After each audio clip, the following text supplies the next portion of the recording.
So I was given risk taking, which is when someone or a business creates an action, but he doesn't know the outcomes of this possibility. So a couple of these examples would be the stock market. All right. So the stock market trends fluctuate very frequently. So you're not very sure how and when the stocks will be marketed at the highest or marketed at its lowest. So when you're investing in stocks, you're also taking a risk because there's a possibility for the stocks crashing, but there's also possibilities of it increasing. You don't know the possibility of that. Another prime example would be entrepreneur Mark Cuban.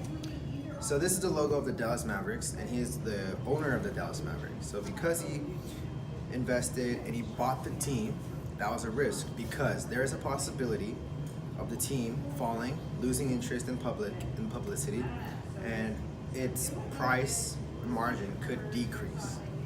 But it could also increase. So he doesn't know the possibility of it or the outcome, which is taking a risk. Another prime example that I used was buying land. Now this is very, very interesting because the common trend of land is for it to increase in price as time goes by. However, there is a possibility for it to decrease in price. So there could be a net loss, but there could also be a net increase or a net gain. But that's also taking a risk.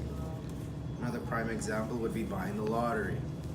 So you're risking your money and time buying the ticket, but you don't know the outcome. There's a possibility of you winning it, but there is a higher chance of you not winning.